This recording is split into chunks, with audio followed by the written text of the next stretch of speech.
अब देखिए कहानी में आगे क्या यक्ष मेघ से कह रहे हैं। तो हेलो दोस्तों, welcome back to my YouTube channel. अब हम मेघदूत का लगभग लास्ट पार्ट में आ गए हैं, जो कि पूर्व मेघ का है। हमने इससे पहले पार्ट 1, 2, 3, 4, 5 सब कर लिया है। तो चलिए वीडियो को स्टार्ट करते हैं। तो मेघ क्या कह रहे हैं सुनिएगा। तुम वहाँ से देवगिरी पर्वत की ओर प्रस्थान करना। किसको कह रहे हैं? मेघ को। उस समय तुम्हें वहाँ मंद मंद बहता हुआ शीतल पवन मिलेगा। वह तुम्हारी सेवा करेगा। उसमें बरसाए गए जल से आनंद की सांस लेती हुई धरती की गंध भरी होगी। उसे चिंघाड़ते हुए हाथी अपनी सूंडों से पी रहे होंगे। उसके चलने से वन के गुलर पकने लग गए होंगे। देवगिरी नामक पर्वत के समीप जाने पर वही पवन तुम्हारे नीचे से बहेगा, अर्थात तुम्हें पंखा करेगा। उस देवगिरी पर्वत पर स्कंद भगवान की सदा निवास रहती है, इसलिए तुम वहां पर फूल बरसाने वाले बादल बनकर पहुंचना और उन पर आकाश से गंगा जल से भीगे हुए फूल बरसाकर उन्हें स्नान करवा देना। इस बात को अवश्य ही जान लेना कि स्कंद महाराज कोई साधारण कोटि के देवता नहीं होते हैं। तारकपुर से आक्रांत होकर देवताओं ने उनके वध के लिए भगवान शिव से प्रार्थना की थी। तारकासुर का वध वही कर सकता है जिसका जन्म शिवजी के वीर से हुआ हो।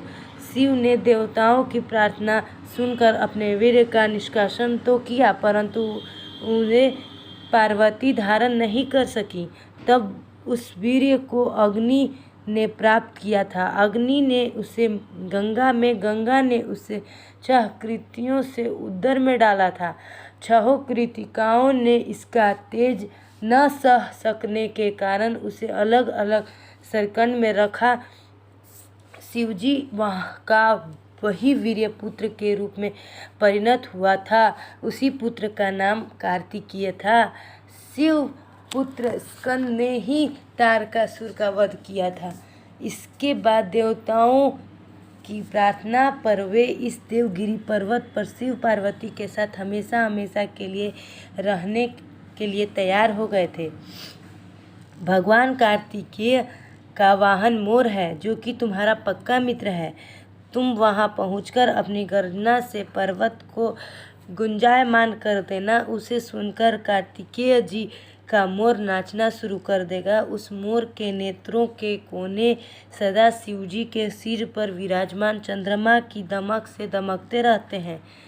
नाचने से उस मोर के जो पंख गिरेंगे उनसे चमकीली किरणें निकलेंगी, जिन्हें पार्वती जी अपने पुत्र का प्रेम दिखाने के लिए अपने उन कानों पर सजा लेती हैं, जिन पर वे कमल की पंखुड़ियाँ सजाया करती थी।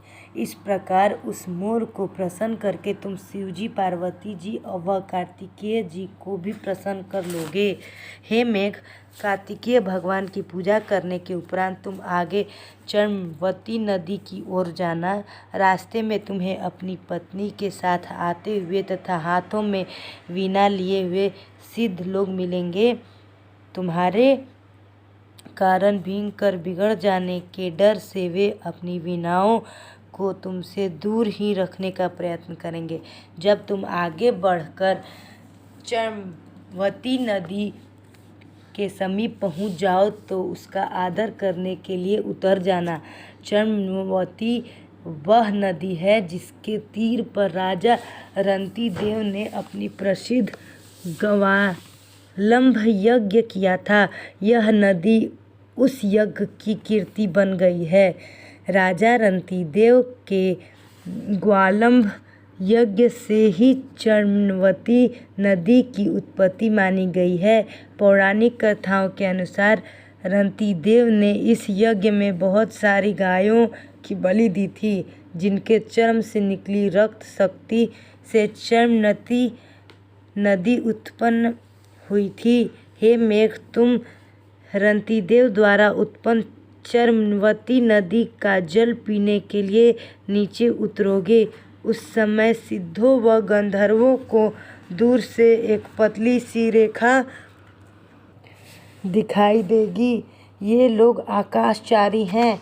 चर्मवती नदी की चौड़ी धारा के बीचों बीच तुम ऐसे शोभायमान होगे मानो पृथ्वी के गले में पड़े हुए एक लड़ी वाले हार के बीच में एक मोटी सी इंद्र नीलमणि पिरो दी गई हो।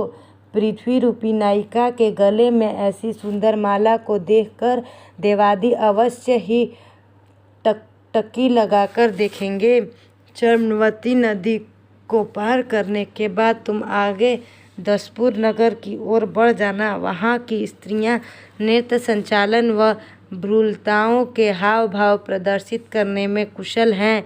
तुम अपने रूप से वहाँ की उन रमणियों को रिझाना जिनकी काली काली कटीली भौहें तुम्हें ऐसी जान पड़ेंगी मानो उन रमणियों ने कुंद के फूलों पर मंडराने वाले भंवरों की चमक को चुरा लिया हो।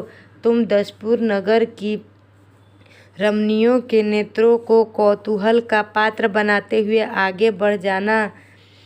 यक्ष कहता है, हे मेघ, दसपुर से प्रस्थान करने के बाद तुम ब्रह्मावर्त नामक प्रदेश में छाया द्वारा प्रवेश कर जाना।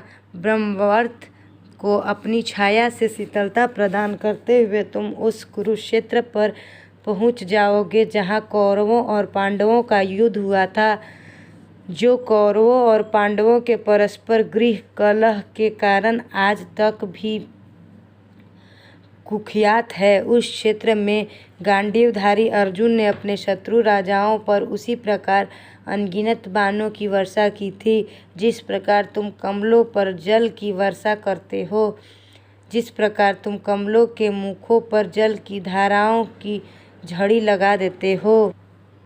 तुम्हें तो पता ही होगा कि भगवान श्री कृष्ण के बड़े भाई बलराम जी का कौरवों और पांडवों के प्रति एक जैसा ही प्रेम था। इसी कारण उन्होंने महाभारत के महायुद्ध में किसी का भी पक्ष नहीं लिया। उनकी पत्नी का नाम रेवती था, जो कि राजा रेवत की पुत्री थी। बलराम जी मदिरा प्रिय थे। उनके मदिरापान में रेवती भी सहायिका रहती थी। बलराम जी अपनी प्रिय रेवती के नेत्रों की छाया पड़ी हुई मदिरा को त्याग कर जिस सरस्वती नदी का जल पिया करते थे, उसी जल को यदि तुम भी पी लोगे तो तुम्हारा अंतःकरण पवित्र हो जाएगा। तुम बाहर से चाहे कितने भी काले दिखाई देते रहो, किंतु उस जल का पान से तुम्हारा मन उजला हो जाएगा। बलराम जी के जल पीने की कथा कुछ इस प्रकार है। अब वो बलराम जी के कथा सुनाते हैं कि किस प्रकार उन्होंने जल कैसे कैसे पिया था। तो नैमिषारण्य में चल रहे महासत्र में जब बलराम जी पहुँचे तो सभी ने उनका स्वागत किया, किंतु सूत ने ऐसा नहीं किया। इससे क्रोधित होकर बलराम जी ने कुश के अग्रभाग से सूत की हत्या कर दी। इससे उन्हें ब्रह्म हत्या का पाप लगा। उन्होंने जब ऋषियों से इसके प्रायश्चित का उपाय पूछा तो उन्होंने कहा, आप 1 वर्ष ब्रह्मचार्य व्रत का पालन करते हुए सरस्वती नदी के तट पर निवास करें तथा सरस्वती के जल का ही सेवन करें। बलराम जी ने वैसा ही किया। इस प्रकार वे ब्रह्म हत्या के पाप से मुक्त होकर शुद्ध जल अंतःकरण वाले हो गए। इसमें ध्यान देने योग्य बात यह है कि सरस्वती नदी पहले कुरुक्षेत्र में बहती थी, परंतु अब वह विलुप्त हो चुकी है। हे मेघ, कुरुक्षेत्र से आगे उत्तर की ओर बढ़ते हुए तुम धीरे धीरे कनखल पर्वत पर पहुंच जाओगे। वहां तुम्हें हिमालय की घाटियां से उतरी हुई वे गंगा जी मिलेंगी, जिन्होंने एक तरह से सीढ़ी बनकर राजा सागर के पुत्रों के लिए स्वर्ग जाने का मार्ग प्रशस्त किया था।